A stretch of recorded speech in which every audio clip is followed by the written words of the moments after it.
Let's review what we saw in the last episode about circular motion, so you can do this on your own. Let's draw here our computer screen. And we are going to create here a formula for our x variable and for our y variable.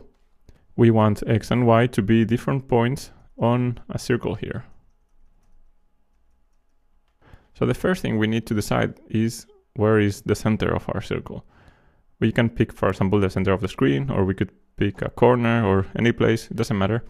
In this example, let's use here the center of the screen. So I'm gonna type here width divided by 2 and height divided by 2. So we start somewhere. We have to know which is the center of our circle. If we would use this formula, we would get all the time the same point, the center point. So we want to add something here. So at the beginning, we would just add something to the x value. So we would get this point here. Later, we would be adding a lot to the x value and then a little bit to the y value. So we're getting a different point. And as we rotate around this center, we are adding different values to x and y. Sometimes we are just adding to y, like here, or maybe subtracting from x. So we need some kind of function or a special formula to get all these points around the center.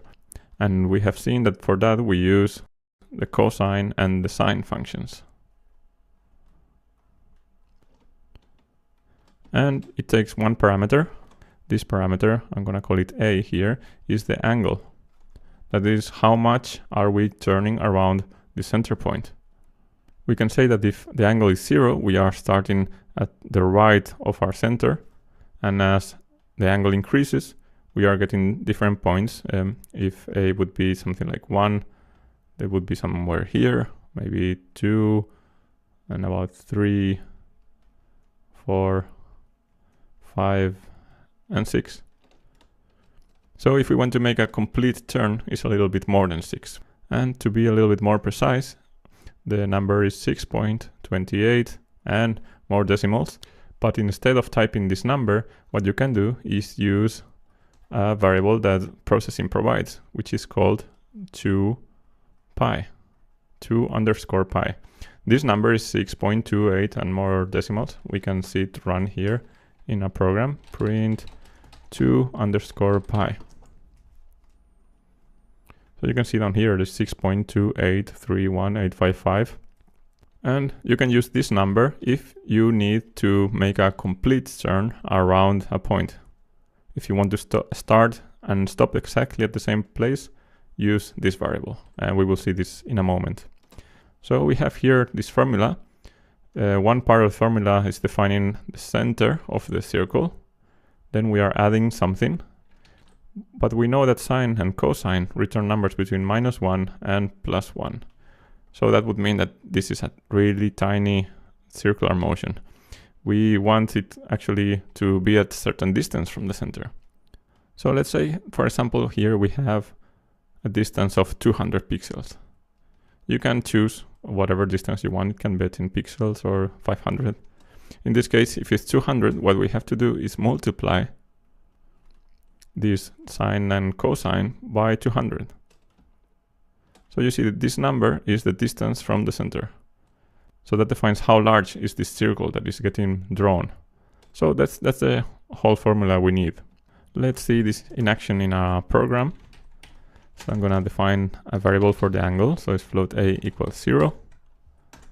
And then I'm going to do a while loop while a is less than 2pi. So we make one complete turn, and I'm going to increase a by 0.1. And now I'm gonna type these two formulas here. I'm gonna say float x is the width of the screen divided by 2. I haven't defined the size of the screen. I'm gonna do it here, size 500, 400. We are now at the center of the screen horizontally, and I'm going to add here cos or cosine of a and the radius, the distance from the center. This is the center, and this is how far from the center we are rotating. And here float y equals height divided by 2. So this is the center vertically, plus cosine of a times 200. So now we have this x and this y variable. We can do now whatever we want with them. We could draw circles there, for example. So I'm gonna do here an ellipse at x, y, and they are not going to be very big. So I'm gonna use just 10 and 10. And let's run the program and see what do we get. So there we have our collection of circles just drawn at once. This number here is the angle step, or how fast are we increasing. If I type here 1 instead of 0,1, we're gonna get much less circles because we are going to get to 2 pi much faster. We know that 2 pi, it's a little bit more than 6. So if we are starting at 0, we will have then a equal 1, 2, 3, 4, 5, 6, and that's it. So we are starting here at 0. Actually, it's going down, and I will explain now in a moment why. This would be 1, 2, 3, 4, 5, 6, and that's it. If we convert this into an animation, you will be able to see that it's going down instead of up. Let's do that. I'm gonna type here void setup. We'll declare the variable at the top of the program, float a equals 0, and then here void draw. And I'm now not going to use a while loop. I'm just going to be calculating this x and y position. I'm gonna draw the circle. I'm gonna increase the angle. And now I'm gonna check here if a is greater than 2 pi. Then let's stop the program. We can stop the program typing here no loop. When you execute no loop, the draw function is not called again. So it's the end of the program. So let's see now. Well, this is gonna happen really too fast. So I'm gonna make the angle a little bit smaller, 0.1. And you can see that it starts drawing down instead of up. And in our example here, I was saying that the angle here is 0 and it increases in this way. 1, 2, 3, 4, 5, 6. Why is it flipped in our program?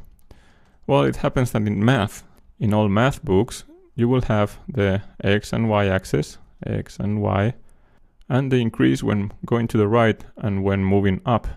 So we could say here that we have 10, 20, 30, 40, the same thing up, 10, 20, 30, 40. The funny thing is processing, and actually every computer program assumes this to be the pixel 0, 0. Or I would say almost every program. And if we are taking as an example our program we just created, this would be here 500 pixels wide and 400 pixels high. And the numbers increase to the right and down. So this is, you can see here it's increasing down, and in math it increases when going up. So that's the reason why here in theory, in math, the angle increases when moving in this direction, moving in counterclockwise, and it goes up. But when we run the program, it's happening the other way around. We are starting here at the right border and it moves down. So now there's many different things you could try. You can play with the center. The center doesn't have to be constant. It doesn't have to be always on the same place. So imagine what would happen when you move the center to the right.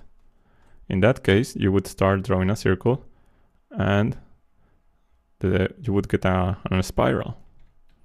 You could do the same thing if you're defining the center of the circle with another circular motion. So imagine you're defining this x and y just to define this circle. And at the same time, you are drawing a circular motion around that. So you would get something like that. Or you could play with the radius, with this 200 here. Instead of having it fixed at 200, it could be moving. So you could be creating something like that. So let's add, just as a quick example of that, let's add some randomness here. So instead of using 200 fixed, I'm going to say random between 180 and 220. And actually, it would be good that both are equal for the x and for the y. So I'm going to actually declare a variable r. I'm going to say here float r equals random 180, 220. And what happens now? So now we have more or less a circle, but as we see, there is some randomness in it. So now you should have the basic idea of how you can create a circular motion or draw some objects in which you need positions that are spinning around one center. They have these three parts. There is the center of the circle. There is the angle, which is increasing or decreasing if you want to go in the opposite direction. And there is the radius, which is the distance from the center to the circle.